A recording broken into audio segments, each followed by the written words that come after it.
Hola, me presento, soy Catalina Alba Soto, docente del Departamento de Microbiología, Parasitología e Inmunología, y les voy a introducir a ustedes en este tema de esta clase teórica que son las parasitosis humanas emergentes y reemergentes.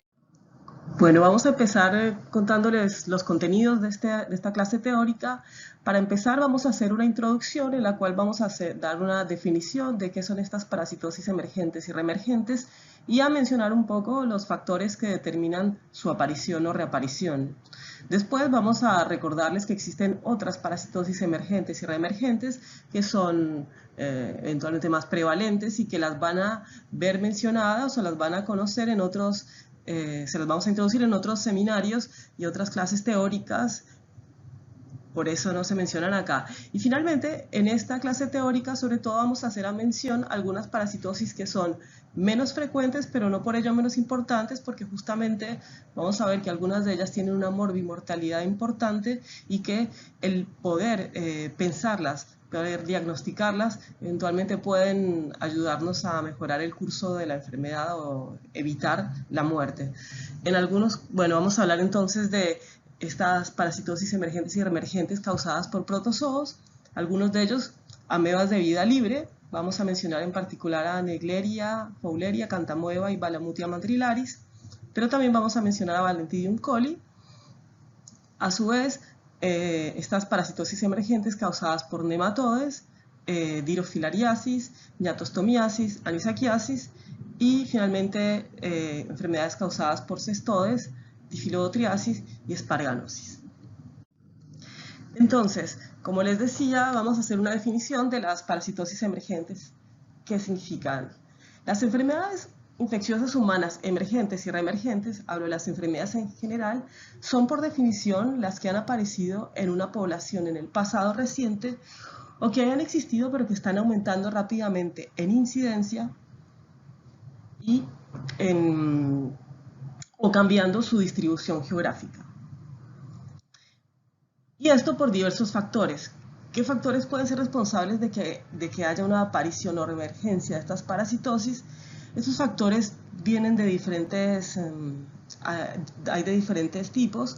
Tenemos factores ambientales, que ustedes conocen como la deforestación y el cambio climático, que pueden llevar a la reducción o a la modificación del hábitat natural de algunos patógenos, algunos parásitos, o llevan a cambios en la biodiversidad o un aumento en la densidad de los reservorios de estos patógenos. Recuerden entonces que en algunos parasitosis, en su ciclo biológico, intervienen diferentes hospederos que pueden ser definitivos o intermediarios, y estos hospederos, además del humano, pueden ser vertebrados, que serían reservorios vertebrados, o pueden ser vectores biológicos, como los insectos. Cuando se modifican los cambios en el hábitat, también pueden modificarse estos reservorios y entonces pueden hacer que estos reservorios del patógeno ocupen nuevos territorios, y esto eventualmente hace que haya una mayor posibilidad de establecer otros ciclos de transmisión en otros lugares. La evidencia disponible también muestra que hay cambios en los ambientes naturales y antropogénicos, o sea, los ambientes en los que vive el hombre, que afectan la propagación y la aparición de estas enfermedades en áreas. Otros cambios pueden ser, por ejemplo, el crecimiento de la población.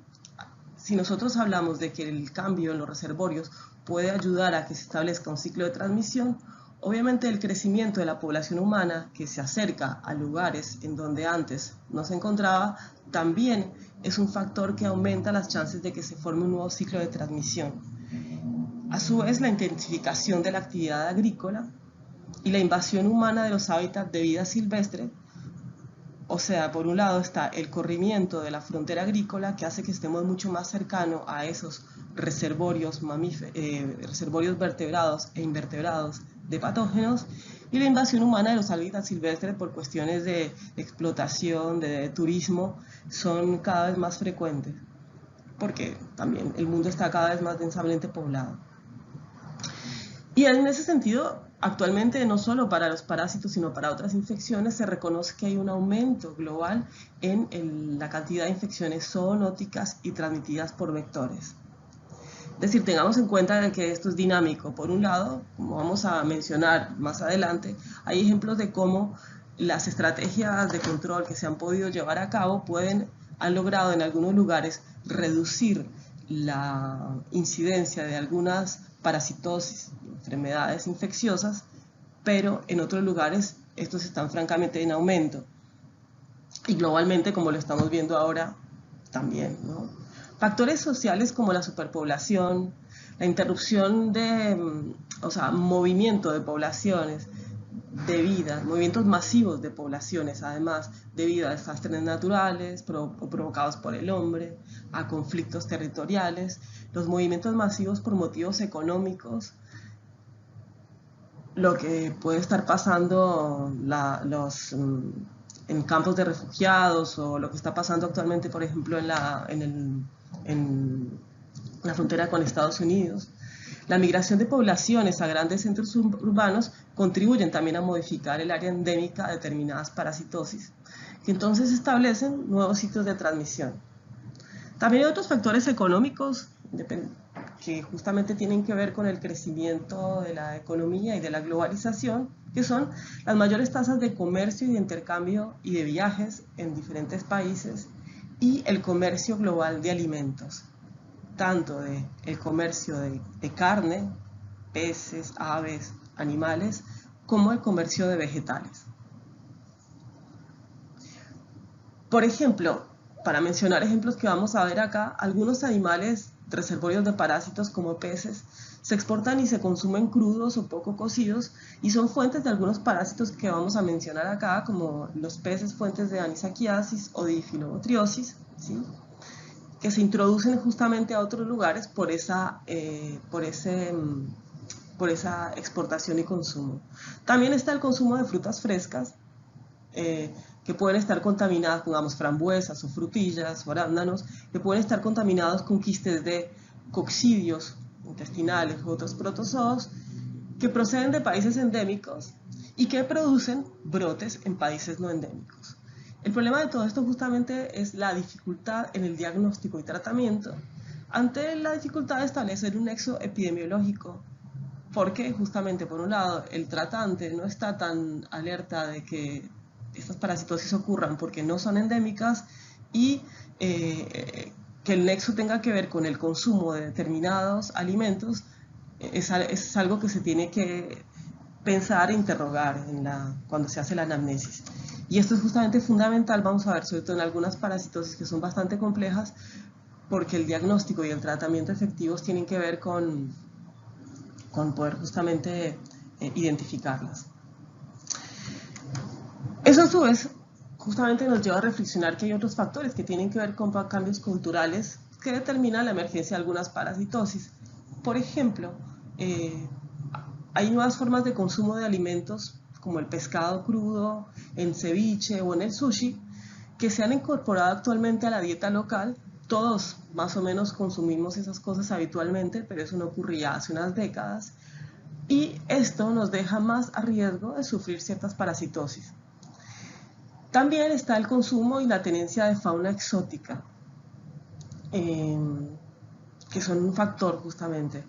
En Europa, por ejemplo, actualmente la triquinosis, que usualmente ocurre por el consumo de carne de cerdo. La carne de cerdo de cría está bastante bien regulada en algunos lugares, pero actualmente es causada por el consumo de jabalí salvaje, que es fruto de cacería en cotos de caza. Y la hidatidosis, que también ha sido más o menos erradicada en estos países justamente por la cría controlada, es causada actualmente, los casos de hidatidosis que se ven son causados por el consumo de carnes importadas. O sea que de nuevo, este es un factor que se tiene que tener en cuenta en la anamnesis, el nexo epidemiológico del consumo de alimentos, por así decirlo, exóticos. También cuando hablamos del comercio global y del aumento de la movilidad y tráfico de animales, tenemos por ejemplo que mencionar que cuando se fundan nuevas colonias ictícolas, vieron que, no sé si vieron o saben que en el sur, por ejemplo, ahora los salmones no se crían, no se cazan o se pescan, sino que se hace una cría intensiva en jaulas especiales, o por ejemplo se siembran truchas en lagos para después pescarlos. Estos generalmente a veces se utilizan a veces salmones traídos de otros lugares, y esas colonias se hacen a partir de salmones que eventualmente pueden estar infectados y pueden generar nuevos núcleos de nuevos ciclos de transmisión de parasitosis. También está, por ejemplo, la importación de animales domésticos, no solo de ganado, sino perros de determinadas razas que se crían, por ejemplo, en países vecinos como Brasil, y estos perros en criaderos, por más que sean criaderos especializados en la cría de determinadas razas, con todo el pedigrí y eso, estos perros eventualmente pueden estar infectados con leishmaniasis, y cuando se importan al país en donde está el vector competente para transmitirla, eventualmente no solo eventualmente, sino se ha visto que se forman nuevos ciclos de transmisión de la leishmaniasis, sobre todo la leishmaniasis visceral. También los cambios agrícolas y en la ganadería intensiva promueven un mayor uso de fármacos en general y de antibióticos en particular. Y esto se considera importante porque todos estos fármacos y antibióticos eventualmente no solo, hacen una mayor presión de selección para que los parásitos sean resistentes a fármacos convencionales. Y no solo los parásitos de esos mismos animales, sino que esos fármacos y antibióticos que van a los cursos de agua que contaminan las fuentes de agua, también van a modificar la resistencia de eventualmente parásitos que se hacen su ciclo su ciclo silvestre, en el que participan reservorios no domésticos. Entonces, para mí esta diapositiva introductoria tiene como objetivo que comprendan que un control, siendo nosotros, ustedes una población que va a ser médica y se va a dedicar a salud, que un control efectivo de estas enfermedades parasitarias requiere de la vigilancia de todos estos factores. Y que estos factores exceden a las políticas sanitarias nacionales e internacionales. O sea, no solo pueden intervenir los médicos o incluso los médicos que participan en salud pública, sino que el control de estas parasitosis, que tienen que ver con estos factores, requiere de la participación de otros factores, de otros actores para su control, como agencias agrícolas o tecnológicas. Estoy pensando en INTA, SENASA, ecólogos, biólogos y profesionales de las ciencias sociales. Y a su vez, como algunas de estas parasitosis son de reciente aparición, es importante que tanto los médicos, pero también los científicos, sean capaces de ampliar su conocimiento sobre estas amenazas a nivel nacional y regional, porque son amenazas graves y poco reconocidas que se han ido intensificando, algunas de ellas en las últimas décadas, y conocer sobre estos parasitosis va a permitir que justamente en la ciencia se desarrollen mejores técnicas de diagnóstico in vitro e in vivo, de detección en suelos y en aguas, y también a su vez, por supuesto, estrategias de control y prevención y procedimientos terapéuticos, es decir, nuevos tratamientos. Como les decía, hay que tener en cuenta que las parasitosis de importancia médica no solo son las que infectan a menudo, que tienen una alta frecuencia en los huéspedes humanos, sino que, y justamente es el propósito de esta teórica, recordar que hay unas que rara vez colonizan el organismo humano en alguna región del mundo, pero aquí hay que reconocerlas, porque estas pueden inducir enfermedades graves o con alta tasa de mortalidad, ya que es posible que no se diagnostiquen correctamente o que no se traten a tiempo, o que directamente no se traten. Entonces, el propósito de esta clase teórica es hablar en particular de las parasitosis emergentes y reemergentes a nivel regional, para nosotros, a nivel de Argentina o de Cono Sur, o global, cuya frecuencia es menor, pero que merece ser la pena conocidas para poderlas incluir entre los diagnósticos diferenciales de algún determinado cuadro clínico que ustedes vean, porque el retraso, o sea, ese diagnóstico lleva a una mayor morbimortalidad. Pero tenemos esta diapositiva para recordarles que varias de las parasitosis que se vieron o se verán en el módulo parasitología y en microbiología 2 también son emergentes o reemergentes a nivel regionales o a escala mundial.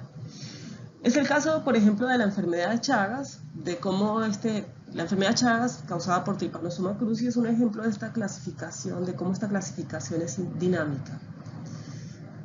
En Argentina y en el Cono Sur, por ejemplo, sobre todo en países como Brasil, Chile, Paraguay, la transmisión vectorial ha venido en franco retroceso, y en Argentina también, ha venido en franco retroceso al modificarse el hábitat del vector, al erradicarlo, al mejorar ciertas condiciones o modificar ciertas condiciones socioculturales y económicas que llevaban a convivir, a la convivencia del ser humano con los vectores, o sea, las vinchucas infectadas. O sea, la transmisión vectorial ha venido en retroceso. Sin embargo, los demás modos de transmisión no vectoriales, congénito, transfusional, trasplantes, accidentes de laboratorio, podemos decir que están emergiendo, aumentando. ¿Por qué? Porque hay una migración de individuos crónicamente infectados hacia núcleos urbanos o directamente hacia países en donde esta enfermedad no era endémica porque no tienen la vinchuca, es decir, fuera de Latinoamérica. Y estas migraciones masivas de individuos crónicamente infectados hacen que esta parasitosis ahora se la considere emergente. La enfermedad de Chagas es emergente en América del Norte, en Europa, Japón y Oceanía. La pandemia del SIDA en los 90 también nos llevó a conocer más acerca de coccidios intestinales. Los coccidios intestinales, Cryptosporidium parvum, Cyclospora cayetanensis, Cystospora belli. Los conocimos como patógenos oportunistas justamente de la gente que estaba con inmunosupresión, personas con HIV con un recuento de linfocitos CD4 bajos, pero ahora que se los conoce mejor y se los diagnostica mejor, por ejemplo, nos damos cuenta de que algunos de estos coccidios intestinales son responsables de muchos de los cuadros de diarrea en menores de 5 años a nivel global y sobre todo en países en vías de desarrollo. O sea, los coccidios intestinales tuvieron su emergencia y su reconocimiento en los 90 con la pandemia del SIDA, pero actualmente se los conoce epidemiológicamente como también no solo parásitos oportunistas en los inmunocomprometidos, sino que son causantes de diarreas en menores, sobre todo en pacientes pediátricos o en personas que viajan a zonas endémicas. Pueden ser causantes de diarrea del viajero. Bueno, acá tenemos entonces una lista: fasciole hepática, estrongiloides, cercosis y datidosis. En algunas regiones son emergentes. La sarna, la tuquiasis y la miasis también en algunas regiones son emergentes o reemergentes, pero para que vean que no todos son malas noticias y que entiendan que esto es dinámico, también hemos asistido en nuestra región, por ejemplo, a la erradicación de parasitosis, como es el caso de la malaria. Recuerden que desde hace unos años el país se certificó por la OMS como que los casos autóctonos de malaria fueron erradicados. ¿Sí? O sea, que eso es una muestra de cómo también, así como una parasitosis puede crecer en determinada endémica, también puede erradicarse. La hidatidosis, por ejemplo, que acá la mencionamos como emergente o reemergente en nuestra región, o en otras regiones, fue erradicada, por ejemplo, de países como Islandia, Chipre, Nueva Zelanda. La enfermedad del sueño causada por Trypanosoma miasis africanas fue erradicada de Santo Tomé y Príncipe, por ejemplo. Y otras parasitosis están en retroceso, como la filariasis en China, Sri Lanka o en Corea, o la oncocercosis, que es causada por un nematodo de transmisión vectorial y causa ceguera. La ceguera por ortocercosis, que se llama ceguera de los ríos, ha desaparecido prácticamente de todas las Américas y de muchos lugares de África Occidental. Como para que pensemos justamente que con controles vectoriales, tratamientos adecuados y cambios, pero en el buen sentido, también estas definiciones son dinámicas. Las amebas, como ustedes conocen, son protistas que comparten la capacidad de emitir pseudópodos, lo que les permite moverse a través de un movimiento llamado ameboide y que se alimentan por fagocitosis. El término ameba se usa hace mucho, desde 1826, y justamente era eso, para describir un microorganismo membranoso cuya forma cambiaba constantemente a su gusto. Dentro de las amebas tenemos amebas de vida libre y amebas parásitas. Las amebas de vida libre son las que viven principalmente en libertad en el medio ambiente sin necesidad de entrar dentro de un hospedero a diferencia de las amebas parásitas que sí necesitan infectar a un huésped humano o animal, hospedero humano o animal, durante su ciclo de vida. Ejemplo de ameba patógena es Entamoeba histolítica. Las amebas de vida libre son bastante ubicuas, son miles, muchas, y se encuentran en diferentes hábitats, en el suelo, en el agua, distribuidas ampliamente en el mundo. Se alimentan de bacterias, levaduras y otros organismos que utilizan como fuente de alimento. Ahora, tenemos algunas de estas amebas de vida libre que pueden ser patógenas para el humano. Es decir, que pueden tener su ciclo biológico, su ciclo de vida en libertad, pero también pueden invadir al humano y producir patogenia. Con respecto a la distribución de las amebas de vida libre en general y en las que vamos a ver que son patógenas, los estudios, ustedes saben que se hacen estudios de metagenómica, es decir, se colectan muestras de diferentes tipos de muestras y se busca qué microorganismos están ahí. Se ha encontrado que las amebas de vida libre son bastante ubicuas. Amebas de vida libre puede haber, e incluso estas patógenas que voy a mencionar, puede haber en suelos húmedos, desérticos, arcillosos, arenosos, en agua fresca, en agua tratada por el hombre, es decir, en agua con la que uno se ducha, con la que cocina, en aguas servidas, o sea, en cloacas, e incluso en el agua de mar. Las amebas, como ustedes conocen, tienen un estadio quiste, que es el elemento de resistencia, estas de vida libre también, y un estadio trofozoito, que es el que se multiplica, se alimenta, el que es metabólicamente activo y eventualmente producir daño. Una particularidad que tienen las amebas es que las amebas se pueden alimentar de bacterias, pero también pueden albergar bacterias que resisten ahí dentro, se multiplican. Algunas de estas bacterias vamos a ver que pueden ser patógenas y no patógenas en un proceso que se conoce como endosimbiosis. Eso hace que las amebas de vida libre también tengan importancia clínica porque pueden ser reservorios de bacterias y virus causantes de enfermedad. Dentro de las bacterias se ha descrito que estas amebas de vida libre pueden contener y multiplicar en su interior Legionella, Coxiella burnetii, Coxiella en general y bacterias del género Rickettsia, que son causantes de diversas enfermedades humanas. Bueno, de las muchas amebas de vida libre que existen, hay unas que se han descrito que son patógenas para el humano y que a medida, en las últimas décadas se las han descrito, pero se van acumulando cada vez más casos, que probablemente sea o bien porque cada vez son más emergentes, porque cada vez hay más población, o porque cada vez se las diagnostica un poco mejor, así sea en post-mortem, como vamos a ver. De estas amebas tenemos entonces 4 géneros que pueden ser patógenas para el humano. El género Naegleria, que tiene una única especie que es Naegleria fowleri, el género Acanthamoeba, que tiene varias especies que pueden ser patógenas para el humano, el género Balamutia, que tiene Balamutia mandrillaris, y una que se llama Sapinia pedata, de la que en realidad en el mundo solo se ha descrito un caso de una persona con una encefalitis en la que se aisló esta ameba. Pero las otras 3 sí se han descrito muchos casos y cada vez se acumulan muchos más en el mundo. Otro poco de historia. ¿Cómo se pudo identificar que las amebas de vida libre o algunas amebas de vida libre podían producir daño en el humano? En realidad había una persona en el 58, por ejemplo, que estaba produciendo vacuna para la poliomielitis y en sus cultivos de tejidos encontraron una ameba que se multiplicaba ahí adentro y les pareció que eventualmente esa ameba podía tener un efecto citopático y lo que hizo fue inocular esa ameba en ratones, los inmunosuprimió y después pasó esas amebas también a monos y en los monos vio que producían lesiones cerebrales y en esas lesiones cerebrales podía encontrar a la ameba, con lo cual pudo encontrar el agente causal y planteó la hipótesis de que esto podía estar también sucediendo en los humanos. Esta ameba después se encontró que pertenecía al género Acanthamoeba. Las amebas son un problema de salud importante. ¿Por qué?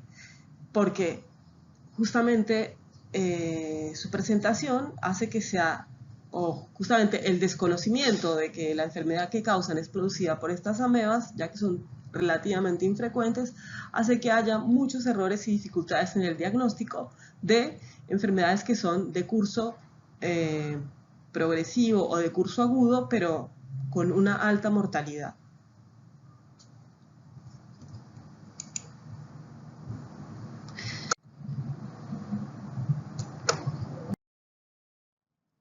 Las amebas de vida libre, ustedes las han escuchado o las conocen de las noticias como amebas come cerebros.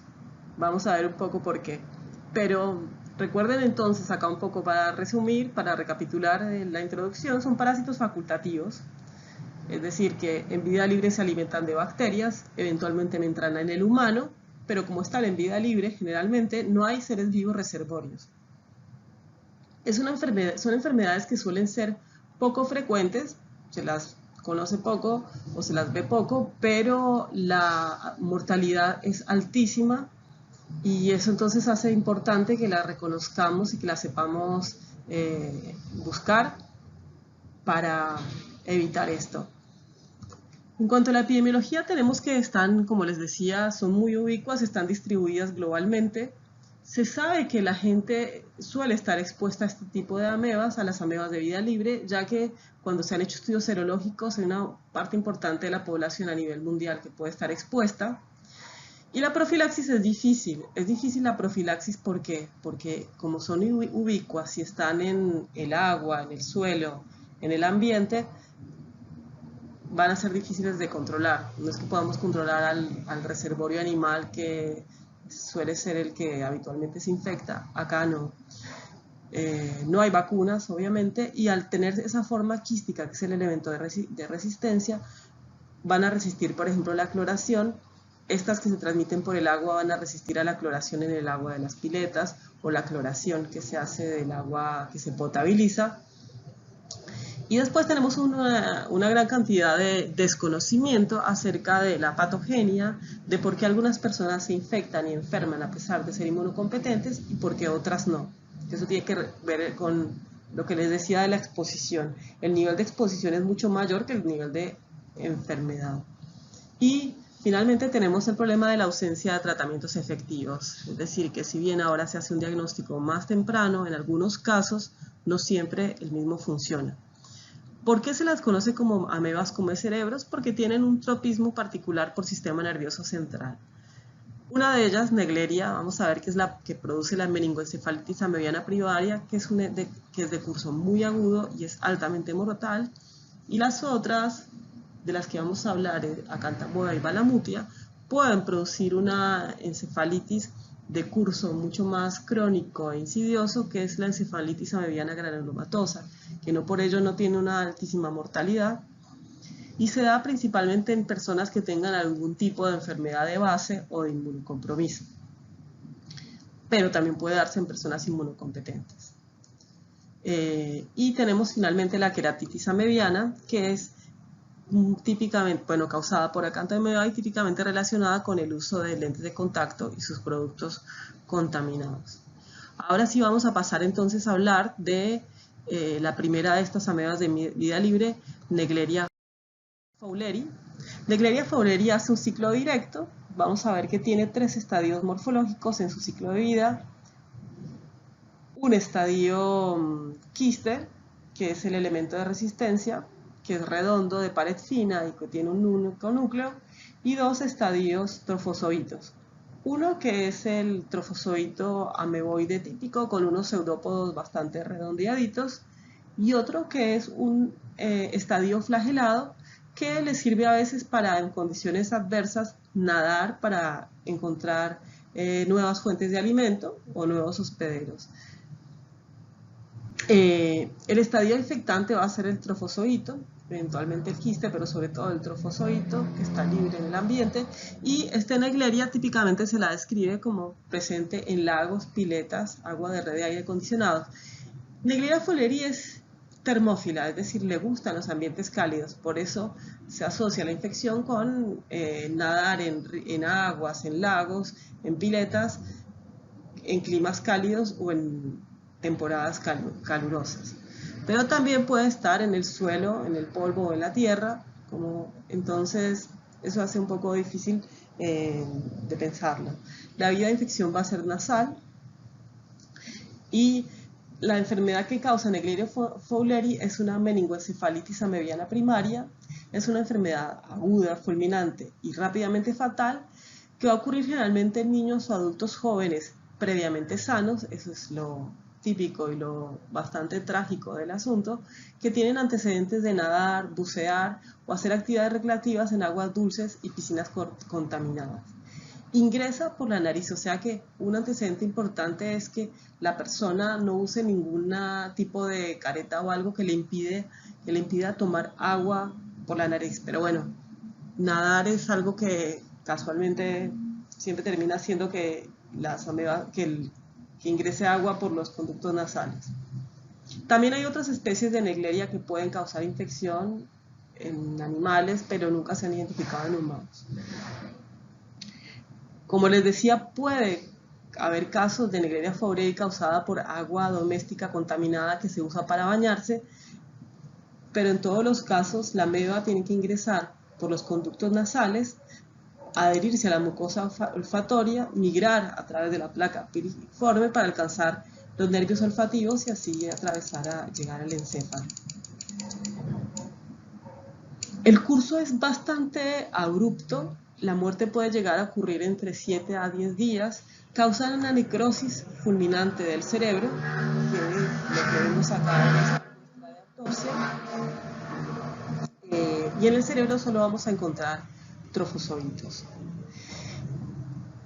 Si bien el curso es abrupto, justamente lo que se ha visto recientemente es que de los casi o más de 200 casos que se han descrito de Naegleria, desde el 2013 para acá se han descrito casos de supervivientes porque la infección se detectó a las 24 horas a más tardar de producido de los síntomas. Y se instauró un tratamiento, bueno, que actualmente es un tratamiento más o menos experimental, pero que en algunos casos tuvo éxito. O sea que ante la sospecha de una meningoencefalitis por Naegleria, si se la detecta y se hace el tratamiento rápido, eventualmente la persona puede sobrevivir. Representando gráficamente el ciclo de vida de Naegleria fowleri, entonces tenemos que esta va a estar en sus dos formas trofozoíticas, la flagelada y la no flagelada, libre en el agua, dividiéndose por mitosis, y en algunos casos, en algunas circunstancias también se va a enquistar, y estos quistes, que son los elementos de resistencia, van a permanecer en el agua o en el ambiente, en ambientes secos, para desenquistar en determinadas circunstancias. Sobre todo son los trofozoitos que están libres en el agua los que van a ingresar en las personas. Recordemos, pueden ser jóvenes inmunocompetentes que están dentro de esta agua recreativa e ingresa por la mucosa nasal. Es como de esas actividades en las que el agua penetra por la mucosa nasal. Los trofozoitos van a alcanzar entonces el bulbo olfatorio y rápidamente el sistema nervioso central. Es por esto que recordemos que la presentación de la meningoencefalitis amebiana primaria va a ser de 7 a 10 días después de esa circunstancia en la que la persona estuvo en un lago, en agua termal o en una pileta y pudo encontrarse con esta ameba. Como les decía, para hacer un diagnóstico rápido, eventualmente uno puede pensar en la epidemiología, recordar el clima cálido, la presentación es abrupta con un deterioro del sensorio abrupto, convulsiones, meningismo, y el líquido cefalorraquídeo va a ser purulento pero sin bacterias. Eso lleva a sospechar, y cuando se sospecha eventualmente uno la puede buscar y detectarla en líquido cefalorraquídeo como estos trofozoitos, y eventualmente a veces formas flagelares, y en las biopsias cerebrales también se van a encontrar esos trofozoitos que, como mencionamos anteriormente, tienen un núcleo único con un gran cariosoma central, como se ve acá.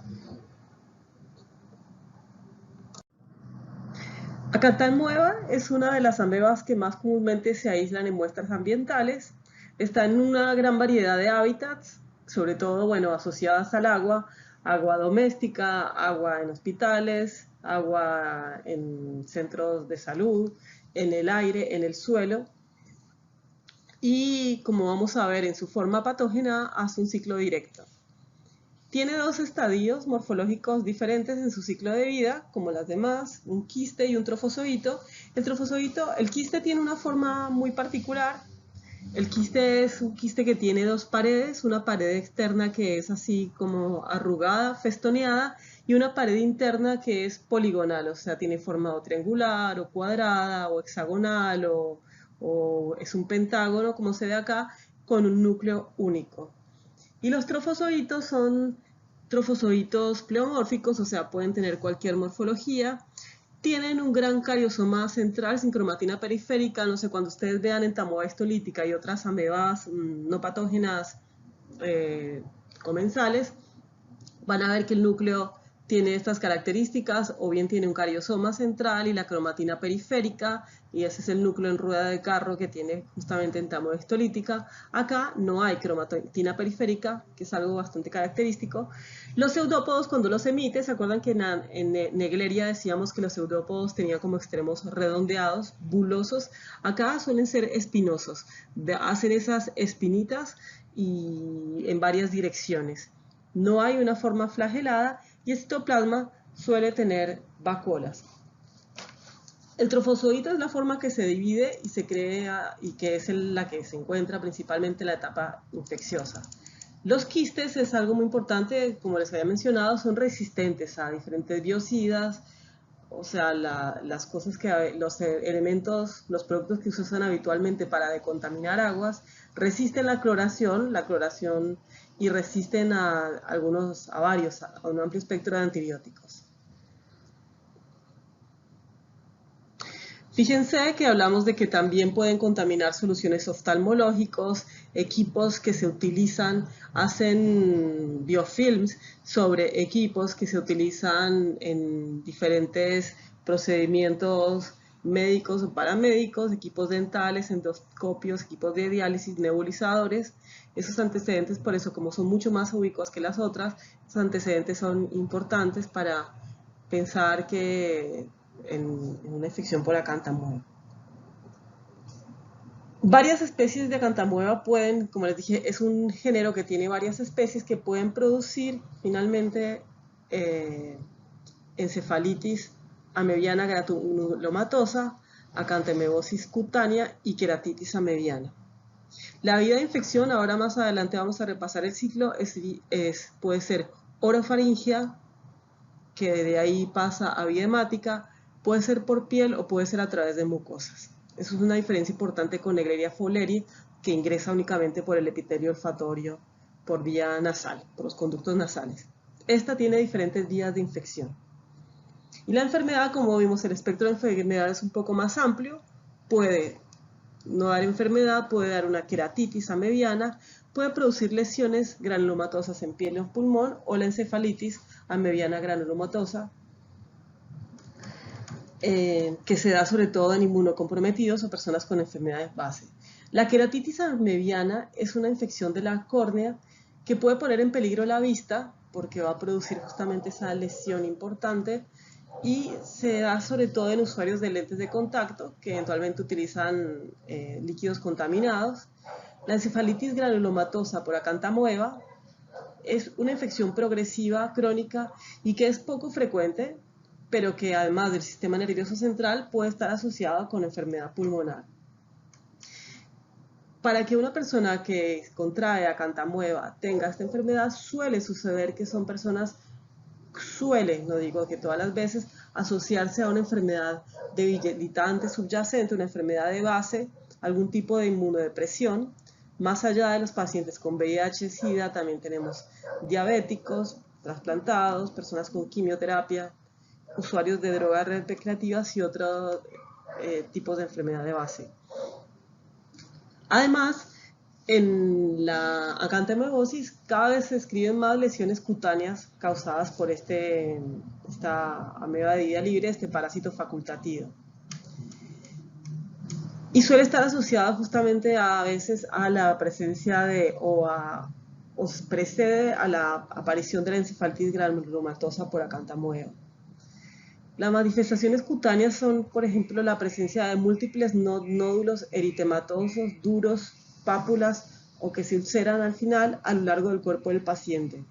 Y a veces, como les decía, esto cuando se presenta en simultánea con síntomas del sistema nervioso central, nos puede ayudar a pensar que todo el cuadro se deba a una acantameosis, o sea, alteraciones del sensorio con lesiones cutáneas.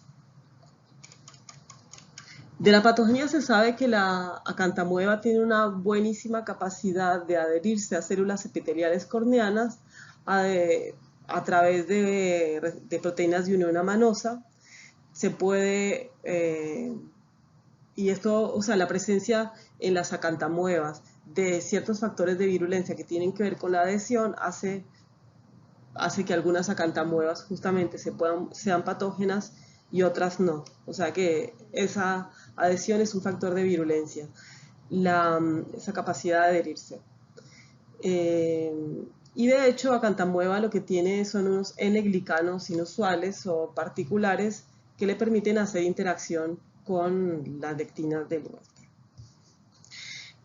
Vamos a pasar. Como vimos, a diferencia de Naegleria fowleri, acantamueva tiene solo dos estadios, un único estadio trofozoito y un estadio quiste. El trofozoito no tiene esa forma flagelada adicional que tiene Naegleria fowleri.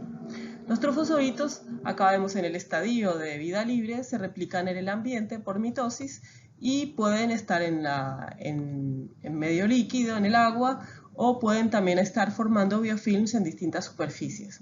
Y a su vez, en determinadas condiciones se enquistan, lo que le confiere resistencia a ciertas condiciones ambientales. El elemento infectante pueden ser tanto los trofozoitos como los quistes, que pueden ingresar a través del cuerpo por distintas vías. Los trofozoitos pueden ingresar a través del ojo y establecerse directamente en la córnea.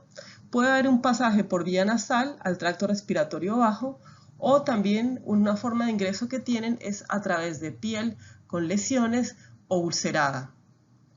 No van a ingresar por piel indemne.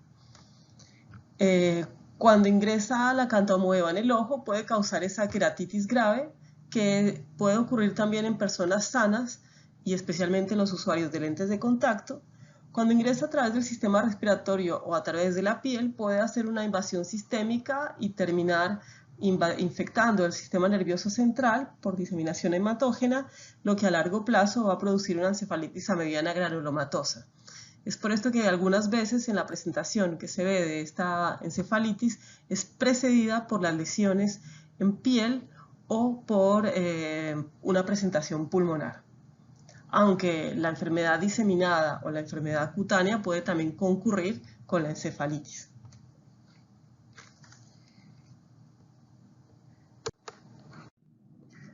Acantamueva es un parásito, una ameba de vida libre muy ubicua que tiene una distribución global y está en diferentes superficies, con lo cual a veces el antecedente epidemiológico no es fácil de encontrar para sospechar de ella.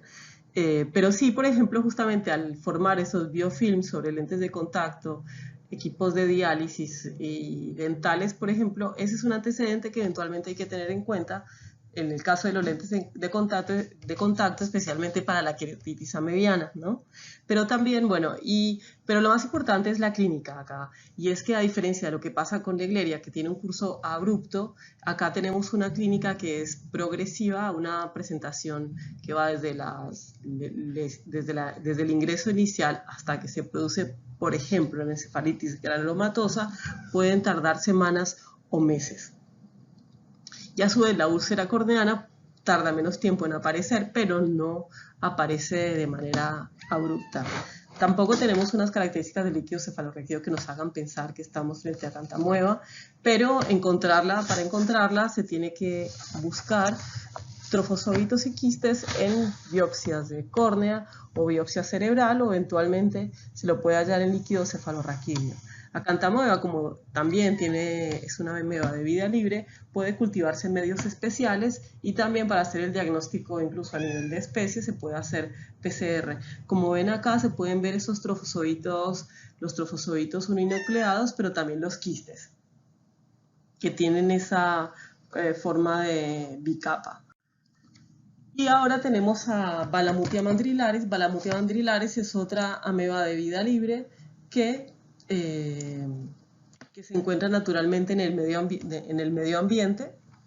No se sabe cuál es su nicho natural, pero que se le ha aislado tanto del suelo, del polvo, como eventualmente del agua. Esta, como otras amebas de vida libre, cuando se hacen anticuerpos se da uno cuenta de que la exposición es bastante frecuente, pero la enfermedad causada por Balamutia es poco común.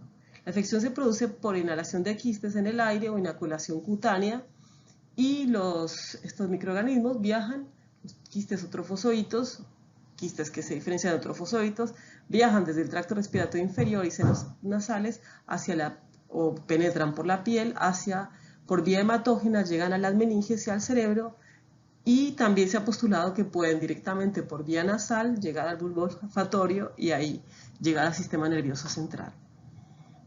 Balamutia fue descrita, de ahí su nombre, fue descrita en 1986 en el cerebro de un mandril que murió en un zoológico por meningoencefalitis, y en el 89 ya se describieron casos humanos. Desde entonces se han descrito más de 300 casos en todo el mundo, en América Latina, Europa, Asia, Australia, tanto en pacientes inmunocompetentes, sobre todo más en pacientes inmunocompetentes, y algunos casos en pacientes inmunocomprometidos.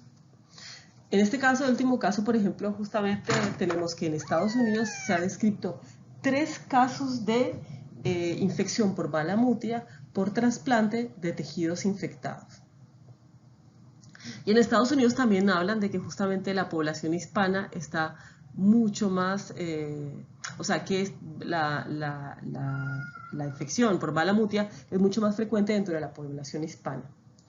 El periodo de incubación no se conoce muy bien, pero como les decía, es un periodo de incubación largo. Vamos a tener eventualmente una afectación cutánea previa que precede a la presentación del sistema nervioso central, que puede tardar hasta 2 años en aparecer. Los síntomas de encefalitis granulomatosa pueden ser leves al principio, pero son progresivos, pero una vez que la enfermedad se disemina al cerebro, suele ser mortal. Las lesiones pueden estar, como les dije, en piel, en cara, en tronco, pero también pueden estar en cavidad bucal y especialmente en el paladar. Y la mayoría de las personas que desarrollan lesiones cutáneas con el tiempo van a tener la encefalitis granulosa amebiana. Los quistes tienen esa forma con pared fina de 3 capas y un núcleo único, y los trofozoitos tienen esta forma especial, y es que forman unos tentáculos, unos pseudópodos tipo araña, muy alargados, que son característicos de Balamutia cuando se la busca en medios de cultivo. La fuente de infección es muy ubicua y las vías de infección, como vemos, pueden ser nasal o cutánea, no en tejido interno, sino siempre en lesión en tejido ulcerado o con abrasiones. Y la enfermedad se presenta, como les decía, como lesiones granulomatosas en piel o en pulmón, y eventualmente con el tiempo puede llegar a causar encefalitis amebiana granulomatosa, algo parecido a lo que se ve con la cantamueva. Acá tenemos el ciclo de vida. Como vida libre cursa entre trofozoito y quiste, tiene esta forma con tentáculos alargados y se divide por mitosis el trofozoito. El elemento infectante son tanto el quiste como el trofozoito, que pueden ingresar a través de la nariz al árbol respiratorio bajo o bulbo olfatorio directamente al cerebro, pueden afectar los pulmones, hacer una enfermedad diseminada, o también pueden ingresar por piel lesionada. Y el diagnóstico, la epidemiología a veces no nos ayuda mucho porque también tiene una distribución bastante amplia, pero se piensa particularmente en que la mayoría de los casos actualmente se reportan en las Américas. Por ejemplo, en Latinoamérica la mayor parte de los reportes son en Perú, aunque tal vez eso sea porque allá la estudian más que en otros países, y sobre todo en climas cálidos o en verano o en circunstancias que son como vacacionales. Puede ser el momento del contacto inicial, pero como también la tierra, el suelo puede estar contaminado, es difícil epidemiológicamente pensarlo. Pero sí, al igual que con la cantamueva, es de un curso progresivo de semanas a meses, y el diagnóstico de certeza sería un diagnóstico directo por visualización de trofozoitos en líquido cefalorraquídeo. Hay que hacer un diagnóstico diferencial con una cantamueva porque ya en los tejidos es difícil distinguir los trofozoitos de unos o de otros. Esas características morfológicas que les di yo de los trofozoitos es cuando son de vida libre, cuando se los cultivan en medios especiales y se ve ahí un poco cómo es la locomoción y el tipo de pseudópodos que emiten.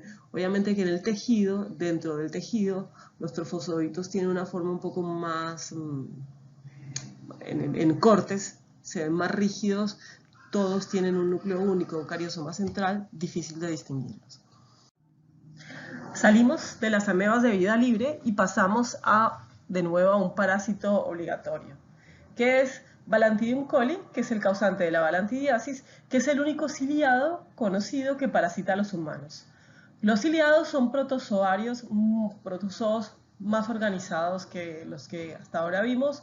Tienen cilios que cubren la totalidad del cuerpo, que permiten el movimiento y la captura de alimentos. También tienen, su estructura es más rígida, entonces tiene una capa externa que tiene una película donde se desarrollan las fibrillas y microtúbulos de soporte que le ayudan a mantener justamente la forma de su cuerpo, de su soma. Tienen tricoquistes y mucoquistes, que son organelas de ataque y defensa que le permiten liberar al medio externo algunas enzimas, como vamos a ver, y se encuentra en la capa superior superficial del citoplasma. El trofozoito tiene una cavidad bien particular que se ve en polo, por decir algo, anterior, que se llama boca celular o citostoma, por la cual ingresan directamente alimentos o bacterias, por ejemplo, a las vacuolas digestivas. Estas vacuolas, donde se hace la digestión, justamente hacen un movimiento complejo en el citoplasma, y como órganos de excreción tenemos las vacuolas contráctiles, que están conectadas a una vacuola de depósito, que a su vez está conectada a un túbulo excretor que se abre también en una parte específica del cuerpo. Los ciliados, a su vez, también como algo bien característico, tienen dos núcleos de los que vamos a hablar más adelante porque tienen que ver con la reproducción, el macronúcleo y el micronúcleo en este caso. Este parásito tiene un ciclo de vida directo, siendo transmitido por vía fecal oral. Su localización como trofozoito, que es la forma vegetativa y que se multiplica, es en el colon. Se exquista en el colon y se exquista y sale en la forma quística, sale con las heces, de ahí que este sea el modo de transmisión. Los cerdos son el principal reservorio de esta parasitosis, aunque otras especies como camellos, bovinos, ovinos, caprinos también se han propuesto como reservorios importantes para la infección humana. Las infecciones se encuentran con mayor frecuencia en regiones tropicales y templadas, con prevalencia en cerdos, por ejemplo, que según las regiones se reportan como de 30 a 100% en algunas partes del mundo, ¿no? El humano se comporta como hospedero accidental. Sí, este parásito cicla habitualmente en animales. Como les decía, los reportes también de la parasitosis humana, de la balantidiasis humana, se hace más frecuentemente en regiones tropicales y templadas de Centro, Suramérica y el sur de Asia. Los principales, yo creo que directamente el principal factor epidemiológico que está implicado en la transmisión de este parásito tiene que ver con el contacto cercano con los cerdos. En algunos casos incluso la balantidiasis se le considera una enfermedad laboral de exposición, pero también, por ejemplo, el uso que se hace en algunos lugares de las excretas del cerdo o de aguas residuales contaminadas con estas, digamos, aguas de lavado de criaderos de cerdo, se usa como fertilizantes. Ese también es un factor de riesgo. Y la cría de cerdos a proximidad de las viviendas o de fuentes de agua también van a ser un potencial factor de riesgo para gente que no esté directamente trabajando con estos animales. De cualquier manera, no toda la gente que está expuesta sufre la enfermedad. Se cree que la prevalencia en las personas expuestas a este riesgo siempre es menor al 10%. Otro factor de riesgo justamente es la falta de infraestructura básica, de saneamiento, suministros de agua, de eliminación de aguas residuales y las condiciones de higiene. Como es una infección transmitida por fecalismo o por la contaminación con materia fecal de las aguas de consumo, ese también es otro factor de riesgo. Se han reportado brotes de infección humana, pero estos son bastante poco frecuentes. Hasta el momento esos brotes de infección humana pueden estar relacionados con catástrofes, inundaciones o pobres condiciones higiénicas, hacinamiento, y en estos casos justamente se postula que cuando hay estos brotes epidémicos puede ser porque ahí sí haya una transmisión persona a persona. Pero en términos generales se habla de que ese ciclo directo y la gran cantidad de especies hospedadoras de animales domésticos que implican que realmente estemos frente a que la principal forma de transmisión sea la transmisión zoonótica de este parásito para el humano. Y esto, y en particular la asociación con la cría intensiva del cerdo, o que el cerdo es un animal que se cría en diferentes contextos en el mundo, lo hacen una parasitosis emergente en distintas regiones del mundo. El ciclo es un ciclo directo, como les dije, y se transmite por vía fecal oral a través de la ingestión de agua y alimentos contaminados. En su ciclo de vida, Balantidium coli tiene dos etapas. El trofozoito, que es el estadio metabólicamente activo, que vive en el intestino grueso del huésped, en el colon, y los quistes son el elemento infectivo para nuevos hospedadores y el elemento de resistencia que en el ambiente puede llegar a sobrevivir por varias semanas, sobre todo si el ambiente es húmedo y templado. Los trofozoitos son bastante grandes, estos ciliados tienen forma oval y, como decíamos, toda la superficie está cubierta de cilios. El citoplasma tiene como característica más distintiva es ese macronúcleo de forma de riñón y alargado, ubicado en la mitad posterior del cuerpo, y un micronúcleo pequeño y redondeado que generalmente se superpone con el macronúcleo y es apenas detectable. Los quistes son esféricos o relativamente esféricos, son un poco más pequeños, miden alrededor de 50 micras y tienen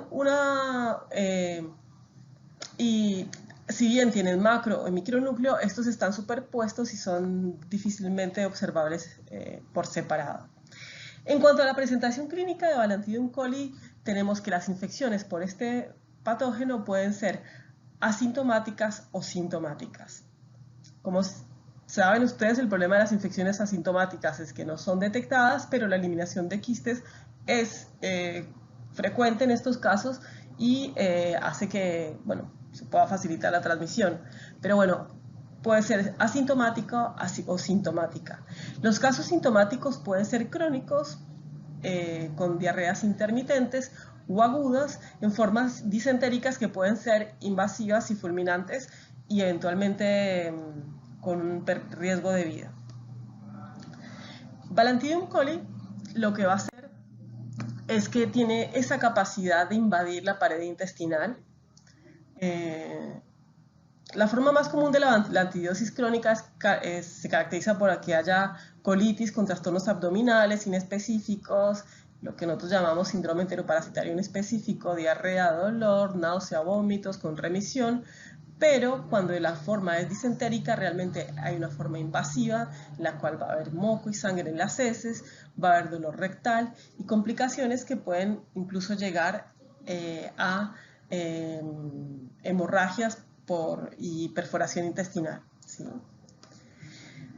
Vamos a ver que clínicamente la colitis por Balantidium coli se puede confundir con una colitis amediana, la colitis causada por entamoeba colítica. Desde el punto de vista de la patogenia, ¿se acuerdan que yo le hablé de estos órganos de defensa y secreción y de ataque que tienen, que son los mucoquistes? Esos mucoquistes tienen enzimas hidrolíticas que pueden estar, que lo que se sugiere es que eventualmente hay algunas cepas de Balantidium coli que son más patógenas porque tienen más capacidad de producir esas enzimas. Justamente lo que se ha visto, sí, se ha comprobado, es que los mucoquistes de Balantidium, estos trofozoitos pueden secretar hialuronidasa.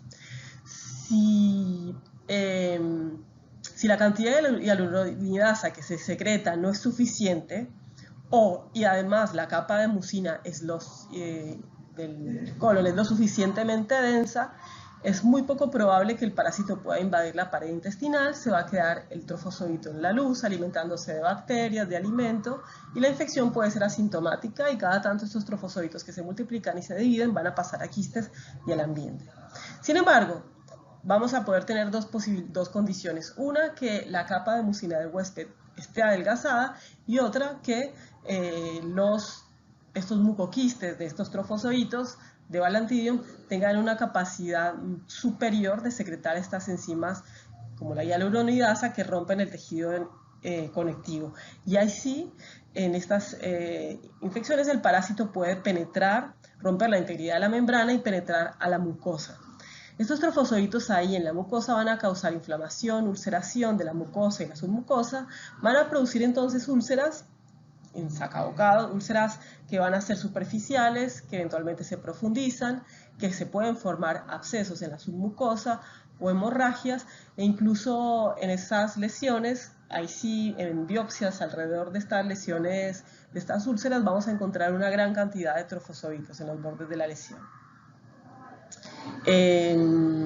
Una de las complicaciones justamente de estas úlceras que van profundizándose puede ser la diseminación hematógena que da localizaciones extraintestinales, y otra, la perforación que puede llevar a la muerte. La principal medida preventiva es el uso de agua segura para beber, que las infraestructuras de eliminación de aguas residuales, de eliminación de las heces de animales, de seguimiento de las granjas de cría de cerdo, sea adecuada para limitar la transmisión.